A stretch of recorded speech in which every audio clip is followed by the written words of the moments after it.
"I don't want a useless old woman here while I'm pregnant," Chelsea said, not even bothering to look up from her phone as she delivered the blow.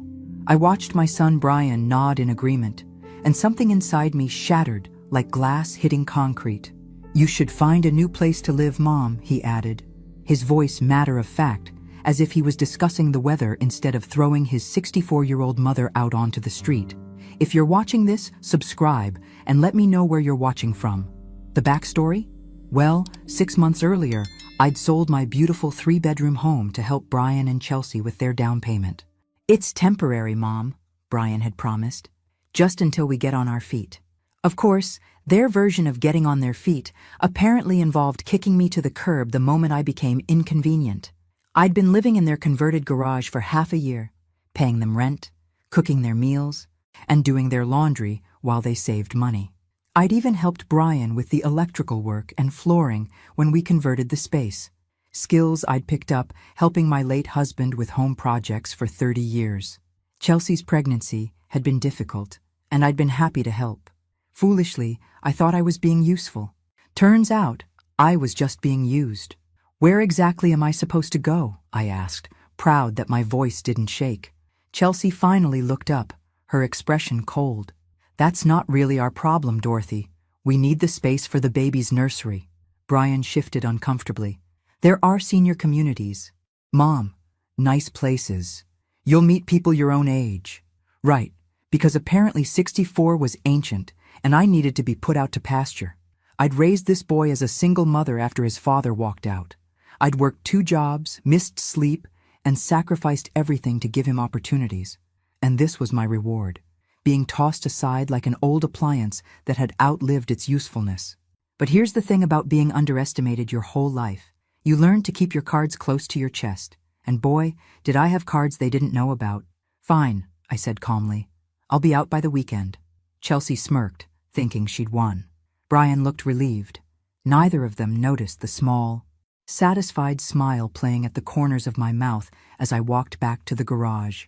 3 days later, I signed a lease on a cozy apartment downtown. Nothing fancy, but it was mine. As I packed my few belongings, I couldn't help but chuckle at their shocked faces when the moving truck arrived. "You found a place that fast?" Brian asked, genuine surprise in his voice. "Amazing what you can accomplish when you're motivated," I replied sweetly. What they didn't know was that I'd been planning my exit strategy from the moment Chelsea started treating me like hired help. The apartment wasn't just a backup plan, it was an upgrade. And as for the financial arrangements I'd quietly been making behind the scenes, well, that was about to become their problem very, very soon. Moving day arrived with the kind of spring sunshine that makes everything seem possible.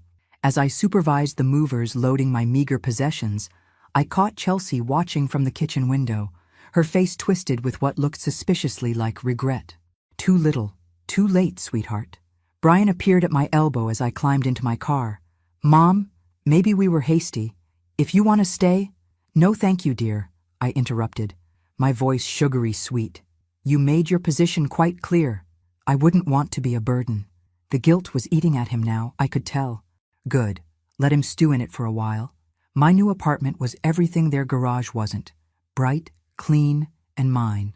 No more tiptoeing around Chelsea's moods or pretending I didn't hear her complaining about me to her friends on the phone. No more being treated like a live-in maid who happened to share DNA with her husband. I was unpacking books when my phone rang. "Dorothy Mitchell?" The voice was crisp, professional. "Speaking. This is Sarah Chen from Hudson Properties. I wanted to confirm your references checked out perfectly. Mr. Hudson is very pleased to have you as our property manager." I smiled, settling into my favorite armchair. "Wonderful. When does he want to start the inspections?" "Tomorrow, if you're available. He's particularly interested in that property on Maple Street, 1247 Maple Street." My heart did a little dance. 1247. Maple Street was Brian and Chelsea's address. "Oh yes," I said, my voice steady as steel. "I'm very familiar with that property." After hanging up, I poured myself a glass of wine and raised it to my reflection in the window. "Here's to new beginnings," I toasted. You see, what my ungrateful family didn't know was that I'd been in contact with Will Hudson for weeks. Will was a property developer with very specific ideas about neighborhood improvement.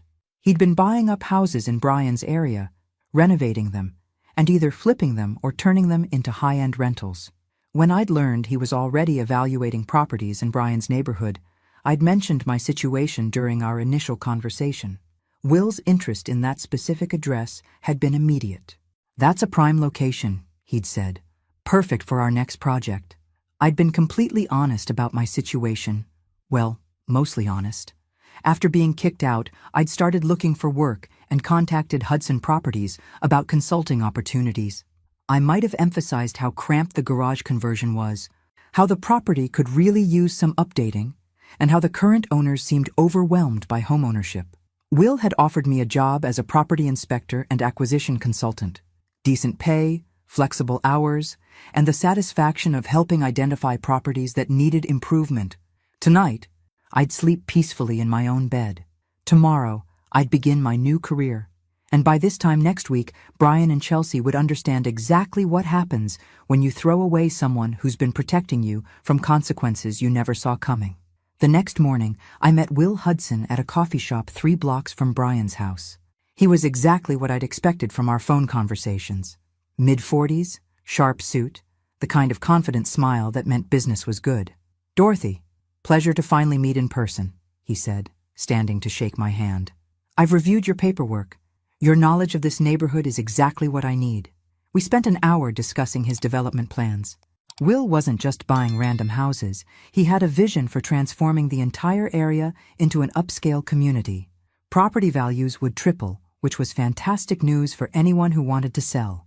Not so fantastic for anyone who couldn't afford the new tax assessments. "Now about 1247 Maple Street," he said, pulling out a tablet with photos and property records. "You mentioned the owners might be interested in selling?" I sipped my coffee, choosing my words carefully. "Well, they're young parents, first-time homeowners. From what I observed, they're financially stretched. Not a lie. Chelsea's shopping addiction and Brian's beer budget had them living paycheck to paycheck despite their decent incomes. And the property condition? Could use significant updating. The garage has been converted into living space, but I doubt it was done with proper permits. Also, not technically a lie. I'd helped Brian's friend Dave do the conversion, and permit applications had definitely not been part of the process. Will made notes on his tablet. "Perfect. I'd like to make them an offer today. Cash, quick closing. Sometimes young families need the flexibility to relocate quickly."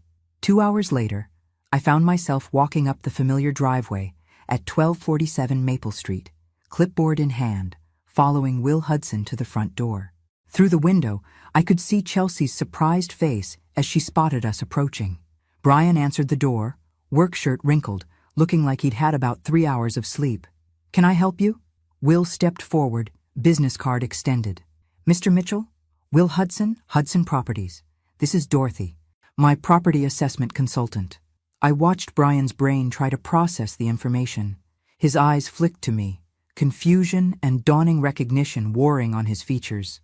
"We'd like to discuss a business proposition," Will continued smoothly. "May we come in?" This was it, the moment when everything I'd set in motion would begin to unfold. I kept my expression professionally neutral, but inside, I was counting down to impact. 3, 2, 1. The look on Brian's face when he realized who I was might have been comical under different circumstances. "Mom?" he whispered, his voice cracking like a teenager's. "Hello, Brian," I said pleasantly. "May we come in? Mr. Hudson has a very interesting proposal." Chelsea appeared behind Brian, her pregnant belly making her waddle slightly as she moved. "What's going on?" Then she saw me and her face went white. "What is she doing here?" Will looked between us with the sharp awareness of a man who hadn't built a multi-million-dollar business by missing important dynamics. "You know each other?" "Dorothy is my mother-in-law," Chelsea said, her voice tight. "Was," I corrected gently. "I was asked to find my own place, remember? Mr. Hudson offered me employment, and I mentioned this property might be available for development." The silence that followed was deafening. Brian's mouth opened and closed like a fish gasping for air. Chelsea grabbed his arm so hard her knuckles went white. Will cleared his throat. "Perhaps we should sit down and discuss business?" They led us to the living room, the same room where Chelsea had called me useless just 4 days ago. I settled into the chair I'd never been invited to use when I lived here, while Will spread papers across their coffee table. "I'll cut straight to the chase," Will said. "I'm prepared to offer you $450,000 cash for this property, closing within 30 days. Chelsea gasped. They'd paid $380,000 18 months ago, with my help. That's very generous," Brian stammered. "But we're not looking to sell." "I understand," Will nodded. "However, I should mention that we've identified this entire block for redevelopment. The city has approved our plans for infrastructure improvements. New sewage systems, updated electrical, fiber optic cables. The construction will be extensive." I watched their faces as the implications sank in. Construction meant noise, dust, disrupted traffic, and property access issues for months. "Of course," Will continued, "there's also the matter of code compliance. Our preliminary assessment suggests several properties in this area may have unpermitted modifications." Brian's Adam's apple bobbed as he swallowed hard. "Unpermitted modifications?" "Garage conversions mostly. If the city discovers unpermitted work during our construction permits process, they'll require full inspections of neighboring properties." Will's tone was matter-of-fact, but his message was crystal clear. Chelsea found her voice. "How long would we have to decide?" "Well, construction begins in 6 weeks," Will said, checking his calendar. "After that, living conditions will be quite challenging, but the offer stands until Friday." That gave them exactly 5 days to figure out how to come up with tens of thousands of dollars to bring their unpermitted garage conversion up to code, or accept his offer and walk away with a decent profit. As we prepared to leave, Will handed Brian his card. "Think it over.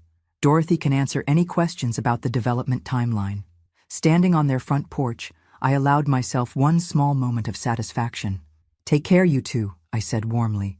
"I hope everything works out for the best." My phone started ringing before I'd even made it back to my car. Brian's number flashed on the screen, but I let it go to voicemail. Then Chelsea called. Voicemail. Then Brian again. The third time Brian called, I was settled in my apartment with a cup of tea, and I decided to answer. "Mom, what the hell is going on?" His voice was high-pitched with panic. "Language, Brian. And I thought I made it clear I wasn't your concern anymore. This isn't a game. That man is talking about tearing up our entire neighborhood." "Mr. Hudson is talking about improving it," I corrected. "Property values in the area will increase significantly. That's good news for homeowners who want to sell." "We don't want to sell. We just bought this house. With my money," I reminded him gently. $40,000 of my retirement savings, to be exact. Money I'll never see again. Apparently, the line went quiet. Then, "Mom, I know we hurt you." "Hurt me?" I laughed, and it wasn't a nice sound. Hurt implies something accidental, Brian. You made a calculated decision to throw me away the moment I became inconvenient. Chelsea was emotional. The pregnancy hormones. "Don't you dare blame this on pregnancy hormones," I snapped. "Chelsea showed me exactly who she is, and you chose to support her instead of your mother. That's fine. You're adults. But actions have consequences." "So what? This is revenge? You're trying to force us out of our home?" I sighed, suddenly feeling very tired. "Brian, the city had already identified this area for development. Will Hudson was already evaluating properties in this neighborhood.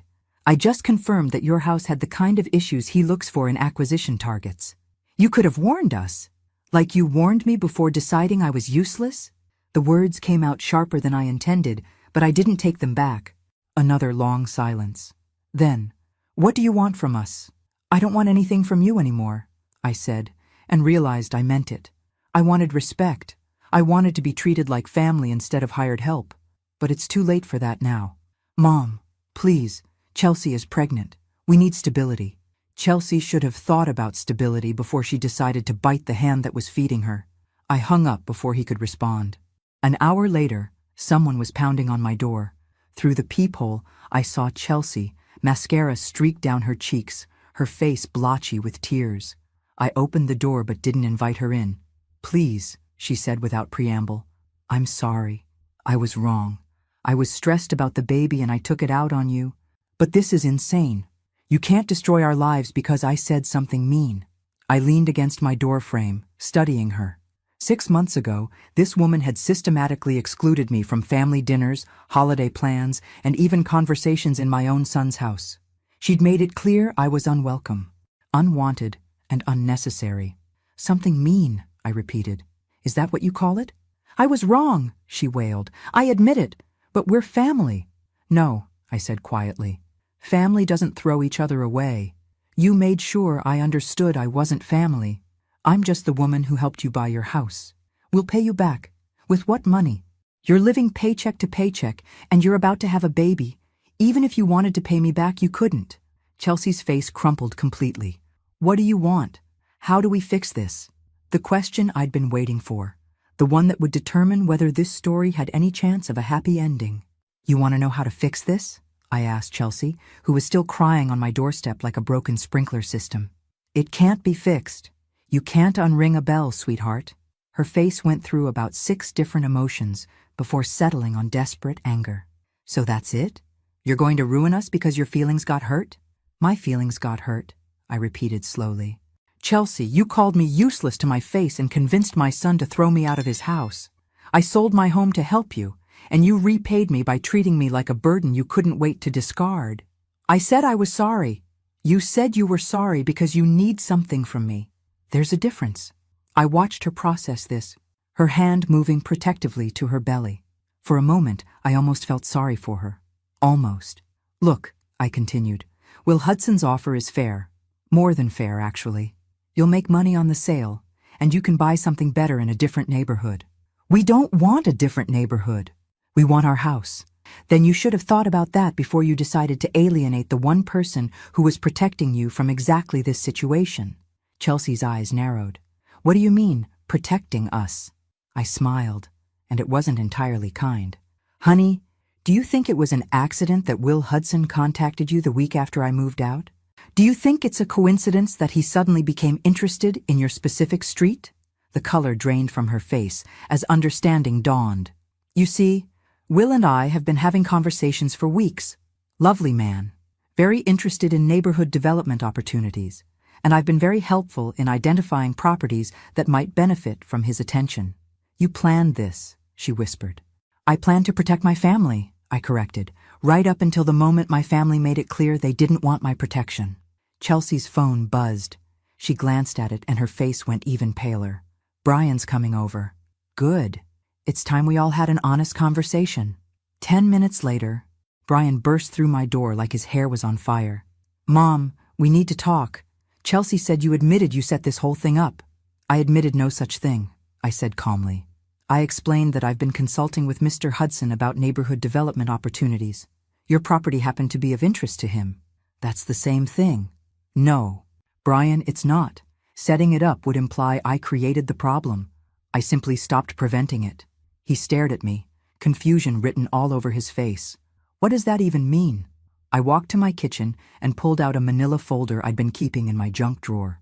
Inside were documents I'd hoped I'd never have to show them. 6 weeks ago, the city sent notice that your block was being evaluated for infrastructure improvement. They needed to verify that all properties were up to code before they could approve the development permits. I handed Brian the first document. This is the notice. It was mailed to all property owners on Maple Street. His face went white as he read. We never got this.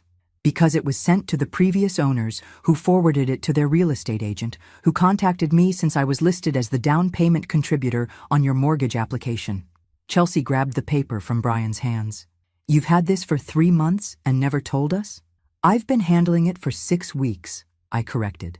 Do you remember when I asked you about the garage conversion permits back in February? When I offered to help you get the paperwork sorted out? Brian's mouth fell open. You said it was just routine maintenance stuff. Because I didn't want you to worry during Chelsea's difficult pregnancy. I was working with a contractor friend to get everything brought up to code quietly. It would have cost about $8,000 and taken 2 weeks. The silence in my small apartment was deafening. Chelsea found her voice first. But you never did the work. I smiled sadly. That was going to be my moving out gift to you. Everything properly permitted, up to code. Ready for the city inspection. I had it all arranged for next week. Brian sank into my couch like his strings had been cut. After we kicked you out. After you made your priorities clear. I said gently. Will Hudson was always coming, Brian. The development was always happening. I was just going to make sure you were ready for it. The weight of what they'd thrown away settled over them like a heavy blanket. Chelsea started crying again, but this time it was the quiet, hopeless kind of crying that comes with real understanding. Can you still fix it? Brian asked, his voice small. I looked at my son, my baby boy who'd grown up to break his mother's heart, and felt something crack inside my chest one final time. No, I said softly. It's too late for that now. But as I watched them leave, devastated and finally understanding the true cost of their cruelty, I couldn't help but think that sometimes the most important lessons are the ones that hurt the most to learn. The next morning brought 3 missed calls from Brian and a text from Chelsea that simply said, "Please." I deleted the text and made myself coffee, settling in to enjoy the quiet drama unfolding exactly as I'd expected. By noon, Will Hudson called. "Dorothy, I wanted to update you. The Mitchell property owners requested a meeting. They're asking about payment plans for the code compliance work." I stirred honey into my tea, savoring the irony. Payment plans? Apparently they can't afford the $8,000 for permits and renovations up front. They want to know if we'd accept partial payments over time. And your response? I told them the construction timeline doesn't allow for extended payment schedules. The city needs compliance verification in 2 weeks, or the entire block gets red tagged during development. Perfect. What did they say to that? The young man got quite emotional, started talking about family obligations and people who should help family in crisis. Will's tone was carefully neutral, but I caught the underlying question. Family helps family. Mr. Hudson, but only when the relationship is mutual. These particular family members made their position quite clear regarding mutual obligations. I see. Well, they've asked for the weekend to make a decision. After hanging up, I walked to my window and looked out at the city I'd lived in for 40 years. Such a beautiful spring day. Perfect weather for new beginnings. My phone buzzed with another text from Brian. "Mom, we need to talk, face to face, please." I stared at the message for a long moment, then typed back. "You had 6 months to talk face to face. You chose not to." The response came immediately. "I'm coming over. I won't be home." But I was home, of course. I just didn't feel like pretending we had anything left to discuss. 20 minutes later, someone was knocking on my door. I ignored it. The knocking became pounding. "Mom, I know you're in there. Your car's in the parking lot." I turned up the television and continued reading my book. The pounding stopped, but through my peephole, I could see Brian sitting on the hallway floor outside my door. He was there for 3 hours. When he finally left, he slipped a piece of paper under my door. I waited 10 minutes before picking it up. "Mom, I know I can't undo what we did. I know sorry isn't enough. But Chelsea's scared about the baby, and we don't have anywhere else to turn. You're the strongest person I know. You always fix things. Please fix this." Brian, the strongest person he knew. Funny how strength looked different when you actually needed it versus when it was just convenient to have around. I folded the note and put it in my drawer with all the other things I'd decided to keep but never look at again. Friday arrived with unseasonable rain, the kind of steady downpour that makes everything look gray and defeated. I was reorganizing my bookshelf when my phone rang. Unknown number. "Dorothy Mitchell?" Speaking. "This is Patricia Hayes, Brian Mitchell's mortgage officer at First National. I'm calling because your son listed you as an emergency contact, and we have a situation." I sat down carefully. What kind of situation? "Mr. Mitchell called this morning requesting to add a home equity line of credit to cover unexpected expenses.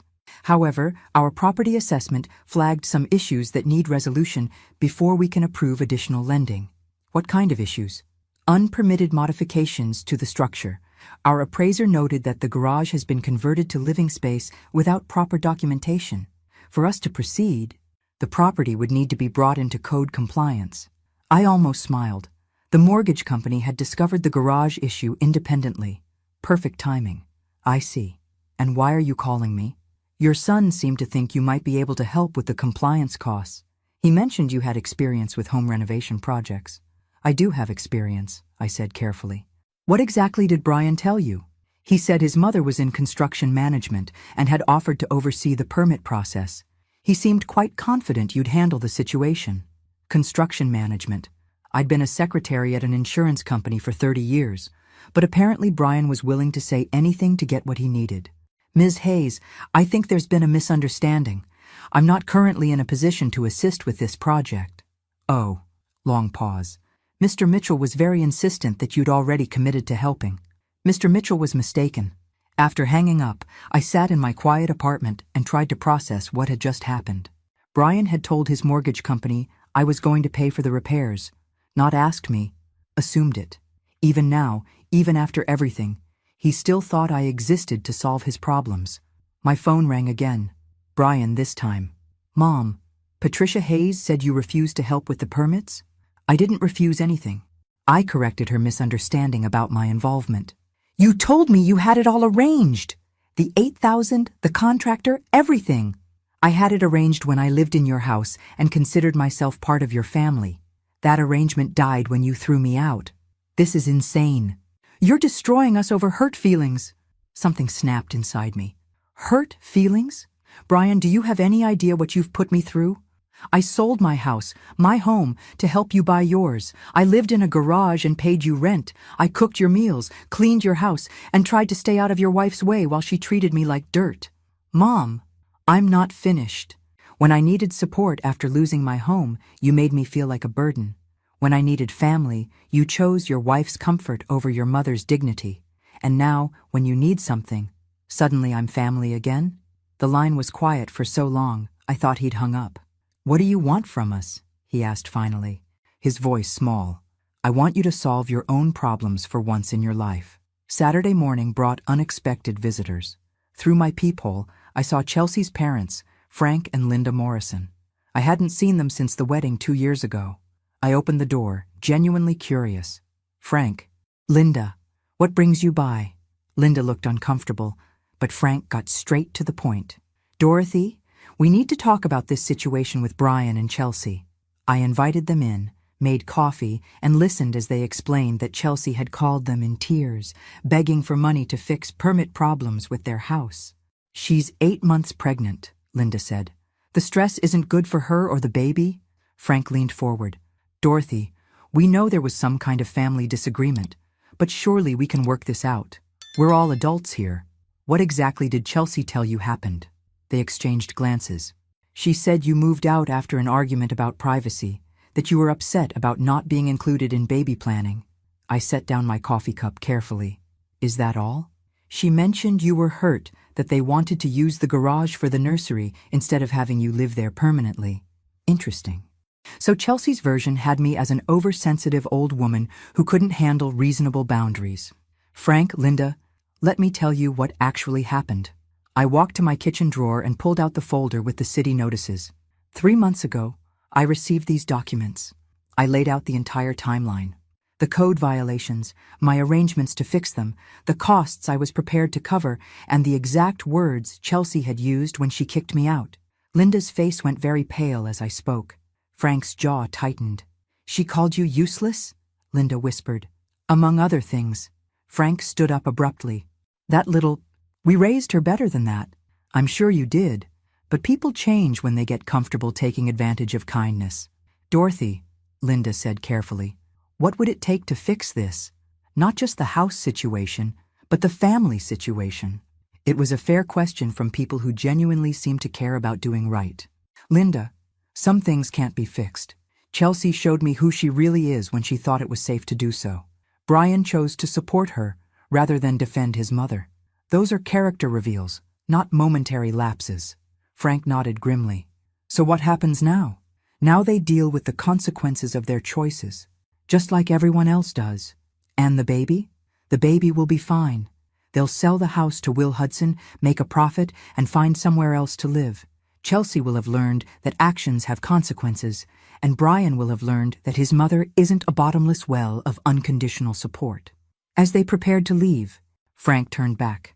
For what it's worth, Dorothy, you're handling this exactly right. We'll be having a serious conversation with our daughter. After they left, I sat in my quiet apartment and realized something had shifted in my chest. For the first time in months, I felt genuinely peaceful. Monday morning brought a phone call that changed everything. Dorothy, this is Will Hudson. We have a problem. I set down my crossword puzzle. What kind of problem? I just received a call from city planning. Someone filed a formal complaint about our development project, claiming we're using intimidation tactics to force residents out of their homes. My blood went cold. Who filed the complaint? Frank Morrison. Apparently he's some kind of retired city council member with connections. Chelsea's father. I should have seen this coming. Will, I can explain. Dorothy, the city is launching an investigation. They want to interview everyone involved in property acquisition for this project. That includes you. I closed my eyes. What kind of investigation? They're looking into whether Hudson Properties used unethical practices to pressure homeowners into selling. If they find evidence of intimidation or coercion, the entire development could be shut down. And my involvement? You're listed as a property consultant who provided inside information about specific addresses. They'll want to know how you identified the Mitchell property and what your relationship is to the owners. After Will hung up, I sat very still for a long time. Within 2 hours, my phone rang again. Mrs. Mitchell, this is Detective Sarah Chen with the City Planning Compliance Office. We'd like to schedule an interview regarding your consulting work with Hudson Properties. Of course. When would be convenient? Today, if possible. This is time sensitive. The interview took place in a sterile conference room at City Hall. Detective Chen was younger than I'd expected, with sharp eyes and the kind of quiet intensity that probably made suspects confess things they'd never intended to admit. Mrs. Mitchell, can you explain your relationship with Hudson Properties? I explained about my job as a property consultant, my knowledge of the neighborhood, and my role in identifying development opportunities. And your relationship to Brian and Chelsea Mitchell at 1247 Maple Street? Brian is my son. Chelsea is his wife. Detective Chen's pen stopped moving. You recommended your son's property for acquisition? I identified it as a property that would benefit from Mr. Hudson's improvement project, yes. After being asked to move out of that same property? So they knew. Of course they knew. Detective, are you familiar with the city code violations at 1247 Maple Street? She consulted her files. Unpermitted garage conversion. Yes.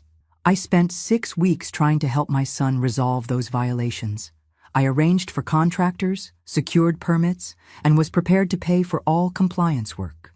This was before Hudson Properties was involved. But you didn't complete that work? I was asked to leave the property before the work could begin. And then you contacted Hudson Properties? This was the moment of truth. No, Detective. Hudson Properties contacted me. They were developing the area with or without my input. I simply provided accurate information about property conditions. Detective Chen studied me for a long moment. Mrs. Mitchell, some people might see your actions as revenge against your son. I met her gaze steadily. Detective, some people might see my son's actions as elder financial abuse. I provided Mr. Hudson with factual information about code violations that were already documented by the city. If that helped him make an informed business decision, I consider that good consulting work. The interview lasted 2 more hours. When it was over, Detective Chen walked me to the door. Mrs. Mitchell, off the record. Family disputes like this rarely end well for anyone. Detective, off the record. Sometimes people need to learn that actions have consequences, even when those people are family. 3 days later, Will Hudson called with news that would change everything one final time. Dorothy, the investigation is closed. I gripped the phone tighter. And? No fraud, no coercion, no unethical practices. The city found that all our development procedures were legitimate, and your consulting work was entirely appropriate. Relief flooded through me. What about the complaint? Withdrawn. Frank Morrison called this morning and apologized for wasting the city's time.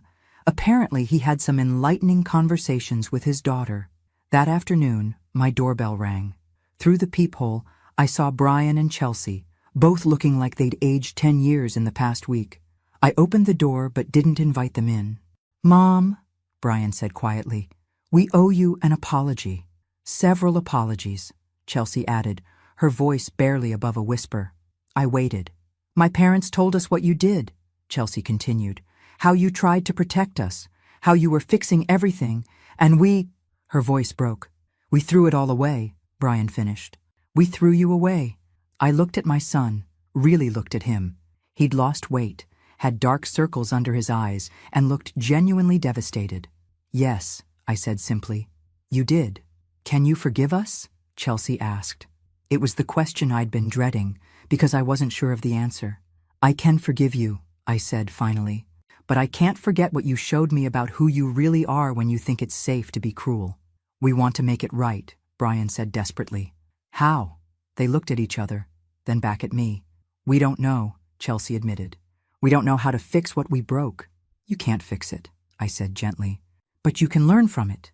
Does that mean, is there any chance we can be family again?" I considered the question seriously. These two people had shown me their worst selves, but they were also showing me genuine remorse. "Maybe," I said finally.